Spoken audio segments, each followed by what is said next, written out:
nakalagay dito na 500 grams beef, 500 grams pork. Pero ginawa kong 1 kilo kasi baka kulang na naman yung iuwi natin. So, bali times 2. 2 kilos. So, pag gagawa kayo, times 2. Ayan. Para malinaw na. 2 kilograms na recipe. Kasi yung sa inyo kasi ganyan. Dati kasi meron na akong mga kopya na ganyan na talagang artibo na. Pero ngayon kasi parang ano ako, kaya na-print kasi na ganyan. So pasensya na kayo kung hindi isang bond paper, burger, isang bond paper, isa dati kasi gano'n. Hindi basta naman yung ganito kasi, kahit hindi mo i-share, basta nakinig ka at hawak mo na yung papel, alam mo na yung kaya sinabi ko, maglabas kayo ng ballpen at papel. Kaya kung ano yung sinabi ko na mauuna, yung ultrabind palagi, number 1 ultrabind, yun ang ilalagay una sa meat. Pangalawa, yung ring salt. Pangatlo, yung mga ingredients na ilalo na natin sa atin.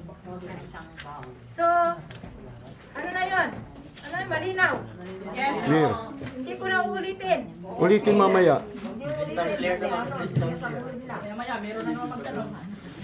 So, mas maganda, nakikita niyo yung mga binibili natin sa billion box na mga burger patties. Eh, yun ay purong beef, kaya siya matigas, di ba? Makapal. Makapal kasi siya. Pero kung gusto niyo naman na makapal ito, gagamitan natin ng 1/4 cup. 1/4 cup na patty. Pero matigas naman kasi siya. So mas maganda kasi kung yung beef natin ay ito ay walang taba kasi. Ang hirap dito kasi tinatanggal nila yung taba. Mga ano yung mga Koreano kasi parang hindi nila ano sa kanila. Kaya nga mga Oo, kaya kung gagawa tayo, tandaan doon, nagtatrabaho pa. kaya kung gagawa tayo, sabihin natin na pwede, kasi kung bibili ka naman taba, bibilihin mo din. So, para hindi siya matigas, doon na lang tayo umano sa taba ng baboy. Pero yung taba niya, dito na nakahalo na kasi alam naman na mag-stress pa ako.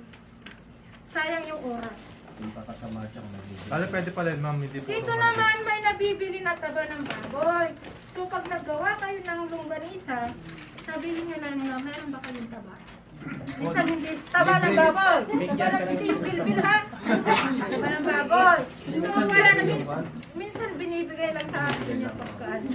Yes. Oo, binibigay lang. Lalo pag sa amin. Kasi hindi naman, hindi binibenta pagtaba. Minsan kasi pag natuto na sila, bibenta na nila yan. Mabilis sila matuto. Majang dong. Majang. Di ba majang So dong? 1 kilong beef,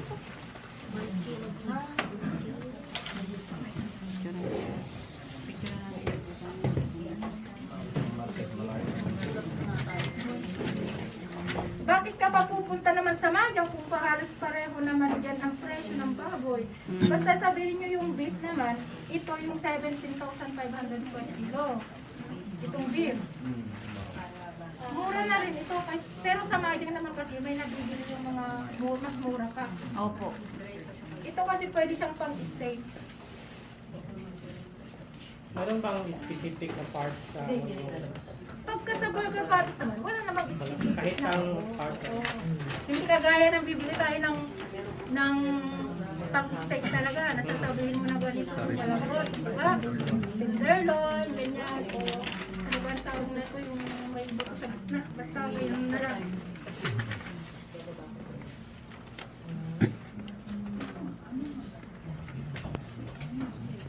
So, 1 kilong pork. Ambal pala yan eh.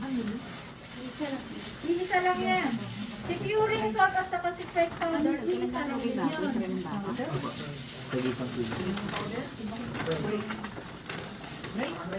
Ray, Rocky. Rock. Andun na lahat, hindi frog. Mamaya maghanap kayo sa akin ng ano ha. At nasa iyo pala ka dito, yung sinasabi mo. Ililim na pala ka. Ano, mas maganda kayo na. Maraming bata. Pagka, sabi nga nila, mas maraming bata. Sa atin naman, bata pa yan.